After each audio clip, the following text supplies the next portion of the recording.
Limpiaba un viejo avión fuera de la base cada día, hasta que un general reveló su pasado.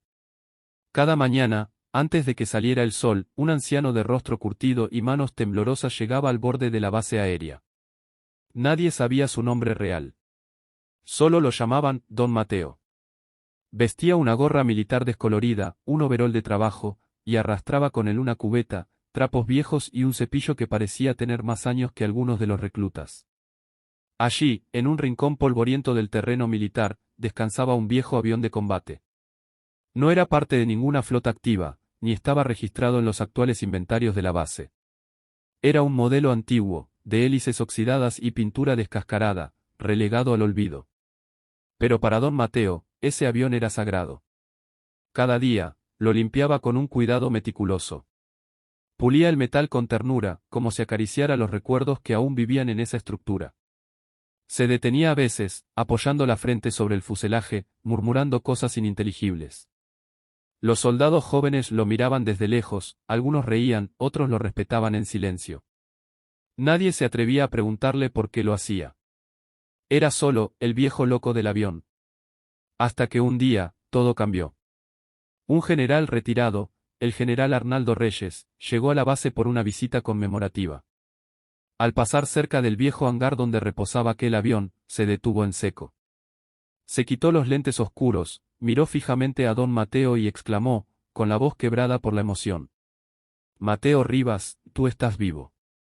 Todos los soldados presentes quedaron paralizados.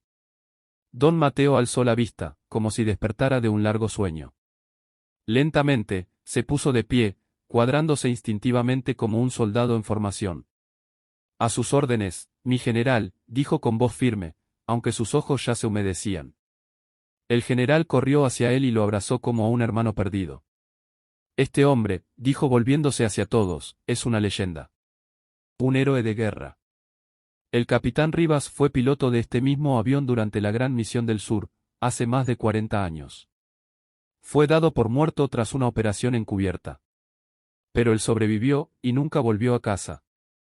Nunca supimos qué pasó. Los soldados no daban crédito. Este anciano. Un capitán. Un héroe. Después del accidente, explicó don Mateo con voz suave, logré arrastrarme fuera del desierto, pero cuando volví, ya no era el mismo. No quise interrumpir el mundo con mi sombra. Solo quería quedarme cerca de lo único que me recordaba quién fui, este avión y mis compañeros caídos. El general, con lágrimas en los ojos, respondió: «Mateo, no eres una sombra. Eres historia viva. Y esta base, esta patria, te debe más de lo que imaginas». Desde aquel día, don Mateo ya no limpió el avión solo. Se le rindieron honores, se restauró el avión en su memoria, y se erigió una placa de bronce frente al hangar con su nombre completo: Capitán Mateo Rivas Salcedo, piloto de honor, alma de la base aérea. Pero lo más importante no fue el reconocimiento público. Fue que, por primera vez en décadas, don Mateo caminó erguido, con los ojos brillando no por la nostalgia, sino por la paz. Porque un hombre no muere cuando cae, sino cuando es olvidado. Y Mateo Rivas, gracias a aquel avión y a su silenciosa lealtad, nunca lo fue. Tras aquel emotivo reencuentro con el general Reyes y el homenaje recibido en la base, la vida de don Mateo, o mejor dicho, del capitán Rivas, dio un giro inesperado. Los días siguientes estuvieron llenos de visitas de periodistas, entrevistas, e incluso antiguos compañeros de escuadrón que creían que había muerto en aquella misión fatídica. Algunos ya peinaban canas, otros usaban bastón, pero al reencontrarse con Mateo, fue como si el tiempo retrocediera. Las risas, las bromas de antaño, los recuerdos cargados de gloria y dolor, resurgieron como llamas encendidas por el viento del pasado. Pero entre todo ese revuelo, hubo algo que pasó desapercibido para los medios. Cada noche, cuando la base dormía, Mateo volvía al viejo avión. Ya no para limpiarlo. Ahora se sentaba en silencio junto al tren de aterrizaje, contemplando el cielo estrellado. Su mirada no era triste, pero sí profunda, como si escuchara voces que otros ya no podían oír. Una noche, el teniente Camilo, un joven piloto de combate, se acercó con cautela. «Capitán, ¿puedo sentarme con usted?». Mateo asintió sin mirar. «Claro, hijo. El cielo es de todos». Camilo se sentó a su lado, sin decir nada al principio. Luego se atrevió a preguntar. ¿Por qué nunca quiso volver a su vida? A su familia, su casa. ¿Por qué quedarse aquí, con un avión viejo? Mateo suspiró largo. Luego, con voz pausada, respondió. Cuando estás allá arriba, no vuelas solo. Llevas contigo los nombres de los que no regresaron, los gritos de alerta, las oraciones desesperadas en medio de la tormenta. Yo regresé, pero mis hermanos no. Este avión, este pedazo de metal y alma, fue el último testigo. Si yo me alejaba de él, era como olvidarlos. Y eso no podía hacerlo. Camilo no dijo nada más. Solo bajó la cabeza. Esa noche, comprendió algo que ningún simulador, ninguna clase, ningún rango podía enseñar. Pasaron semanas, y la historia de Mateo comenzó a extenderse más allá de las fronteras. Escuelas lo mencionaban en clases de historia militar. Jóvenes querían conocerlo. Incluso se propuso hacer una película basada en su vida. Pero entonces, el capitán Rivas tomó una decisión inesperada. Pidió volar de nuevo. Solo una vez más, dijo. No para la gloria, no para la fama. Solo para despedirme. El alto mando dudó. Las normas eran claras. Su edad, su salud, nada parecía permitirlo. Pero el general Reyes intercedió. Y finalmente, con un equipo médico a bordo, con 2 pilotos experimentados a su lado, le permitieron hacerlo. El día del vuelo fue un evento nacional. Las cámaras transmitían en vivo. Decenas de veteranos lloraban desde las gradas. Y allí, subiendo con paso firme a la cabina restaurada del avión que había limpiado por décadas, Mateo se convirtió una vez más en el capitán Rivas. El avión despegó con majestuosidad. Mateo cerró los ojos y dejó que el rugido del motor le hablara en su idioma de siempre. Durante minutos, volaron en círculos, y luego, justo antes de volver, Mateo pidió algo al piloto. Déjame el control unos segundos. Solo unos segundos. Y así fue. Con manos temblorosas pero seguras, Mateo tomó los mandos. Apretó los labios. Y en un giro suave, casi ceremonial, hizo que el avión saludara al cielo, como en los viejos tiempos. Cuando aterrizaron, el aplauso fue atronador. Pero Mateo no salió de la cabina. Había partido en paz. Silenciosamente. Con una sonrisa en el rostro y las manos aún firmes sobre el volante. Ese día, no se hizo un funeral. Se hizo un desfile. El viejo avión fue montado sobre un pedestal, no como chatarra de guerra, sino como símbolo de lealtad, memoria y amor eterno por los que se fueron. Y cada año, en la misma fecha, se reúnen pilotos jóvenes y viejos a su alrededor. Para recordar. Para honrar. Para decirle al viento que el capitán Rivas sigue volando.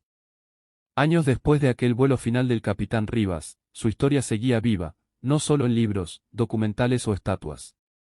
Su espíritu se convirtió en algo más profundo, más invisible, pero presente. Cada nuevo recluta que entraba a la base escuchaba su historia como un rito de iniciación, no solo para admirarlo, sino para entender lo que significa verdaderamente servir. Pero algo extraño comenzó a suceder en la base aérea. Los soldados de guardia empezaron a reportar que, en algunas madrugadas, cuando el viento soplaba desde el norte y la niebla bajaba espesa sobre la pista, se podía escuchar el eco lejano de pasos. Un sonido suave, constante, como si alguien arrastrara un balde. Otros afirmaban haber visto una silueta acercándose al viejo pedestal donde ahora descansaba el avión de Rivas. Una figura que se agachaba, que pasaba un paño imaginario sobre el metal, como si aún lo estuviera limpiando. Y luego, desaparecía. Muchos pensaban que eran solo historias de soldados cansados. Pero hubo una noche en particular que cambió esa percepción. Un joven mecánico llamado Emiliano, nuevo en la base, fue asignado al turno de mantenimiento nocturno. No sabía mucho sobre la historia del capitán Rivas. Solo que debía revisar unos sensores cerca del avión expuesto. Mientras trabajaba, sintió que alguien lo observaba. Al voltear, vio claramente a un hombre mayor, de pie junto al avión. Vestía un overol y una gorra militar. No dijo nada, solo le hizo una señal con la mano, una especie de saludo. Y luego, lentamente, desapareció entre la niebla. Emiliano corrió a informar al comandante. Al día siguiente, se le mostró una foto antigua del capitán Rivas. Era este hombre. Sí, ese era, pero está vivo, ¿verdad? El silencio fue la única respuesta. Y desde ese día, Emiliano ya no dudó, había sido testigo del espíritu que aún cuidaba su nave. Los altos mandos, con el tiempo, decidieron crear un pequeño museo junto al avión. Pero no era uno tradicional. Era un espacio para la memoria viva. Ahí, los visitantes podían escuchar las grabaciones de radio de la Misión del Sur, leer cartas reales escritas por soldados en combate, y ver el uniforme original del capitán Rivas, cuidadosamente restaurado y colocado frente al parabrisas del avión. Pero lo más impresionante era un libro de visitas. No era digital, no tenía pantallas. Solo hojas gruesas y una pluma de tinta negra. Cada año, cientos de personas dejaban mensajes. Algunos escribían cartas dirigidas a Rivas. Otros, a sus propios padres caídos. Algunos dejaban flores secas entre las páginas. Nadie se atrevía a quitar nada. Porque allí, todo tenía un valor sagrado. Un día, entre esas páginas, apareció una carta sin firma, escrita a mano. Aún vuelo contigo cada noche. A veces me despierto con el sonido de las hélices. No sé si es tu espíritu o mi memoria, pero lo agradezco. Gracias por no olvidar a los que no regresamos. Gracias por haber regresado tú por todos nosotros. La carta fue leída en una ceremonia especial, frente a veteranos de guerra, familiares, jóvenes soldados y hasta niños. Nadie supo quién la escribió. Pero todos sabían que no era una ficción. Era verdad. Una verdad que dolía y sanaba al mismo tiempo. Años después, cuando el mundo pareció olvidarse del valor, del honor, del sacrificio, hubo un conflicto inesperado en una zona remota del país. La base aérea fue reactivada de emergencia. Muchos oficiales pidieron ser destinados allí, donde había volado Rivas. Una noche, justo antes de una operación crítica, los radares de la base captaron un pequeño punto en el cielo. No era parte de ningún plan de vuelo. No era identificado. Un piloto de guardia fue enviado a investigar. Cuando regresó, su rostro estaba pálido. No encontré nada, dijo, pero vi un avión viejo. Volaba a baja altura, sin ruido. Como si flotara. Y lo más extraño, tenía una estrella azul en la cola. Igual que el de la historia del capitán Rivas. Nadie habló. Nadie lo contradijo. Todos sabían, sin necesidad de palabras, que la historia no había terminado. Asterisco asterisco porque hay hombres que nunca dejan de volar. Porque hay memorias que nunca aterrizan. Porque hay leyendas que, simplemente. Asterisco asterisco. No mueren, pasaron los años. El nombre del capitán Rivas se convirtió en símbolo, en código, en susurro sagrado entre las generaciones que se entrenaban en aquella base militar. Donde antes había solo cemento agrietado y hangares viejos, ahora se alzaban estructuras modernas, simuladores de vuelo de última tecnología y pabellones con sus nombres: Edificio de Honor CPT, Mateo Rivas, Hangar Rivas 07, Sala de Silencio, Memorial de los Caídos. Pero nada reemplazó jamás el pedestal donde reposaba su avión. El tiempo parecía respetar aquel rincón. Ni el viento ni el óxido se atrevían a tocar la nave. Y aunque los ingenieros lo limpiaban, no pasaba un solo mes sin que algún piloto, alguna joven soldado o algún niño de visita se detuviera frente a él, en absoluto silencio. Nadie lo decía en voz alta, pero todos sentían algo allí. Entonces, un día, ocurrió algo que nadie esperaba. Durante una excavación cerca de los antiguos archivos subterráneos de la base, unos obreros encontraron una caja metálica sellada, oculta entre capas de tierra endurecida. Dentro había documentos antiguos, una brújula oxidada, y un cuaderno de vuelo, con las siglas M. Rivas, talladas a mano. Las páginas estaban descoloridas por el tiempo, pero el contenido era impactante: rutas escritas a mano, anotaciones codificadas, dibujos del terreno desde el aire, y una frase repetida en varias páginas. Ellos aún me llaman desde el cielo. Aún no he cumplido con todos. La noticia se difundió con rapidez. Historiadores militares se volcaron sobre el cuaderno. Los códigos que Rivas había escrito correspondían a una serie de coordenadas que no aparecían en ningún mapa oficial. Algunos pensaron que eran solo desvaríos. Otros, que escondían algo más profundo. Y entonces, un grupo de jóvenes oficiales, liderados por el teniente Camilo, el mismo que años atrás se había sentado con Rivas junto al avión, tomó una decisión arriesgada: seguir esas coordenadas. No lo hicieron por fama ni gloria. Lo hicieron por algo más grande: fe. La misión fue aprobada con extrema discreción. Se prepararon 3 helicópteros, con suministros, radares y equipos de comunicación. Volaron hacia una zona montañosa, alejada, inexplorada desde los años 70. Allí, tras días de búsqueda, encontraron los restos de un pequeño campamento militar camuflado entre rocas y vegetación. Las marcas eran antiguas, pero recientes huellas sugerían que alguien había estado allí hacía poco. Dentro de una cueva, descubrieron algo escalofriante: documentos de operativos encubiertos que nunca fueron reportados oficialmente, fotografías de soldados desaparecidos, y entre ellos, una carta con el membrete desgastado del ejército, dirigida al capitán Rivas. Decía: si encuentras esto, significa que nunca te rendiste. Ellos no lo saben, pero tú siempre supiste que quedaban cosas sin resolver. Te fuiste en silencio, pero tu deber no terminó. Aún hay nombres que esperan justicia.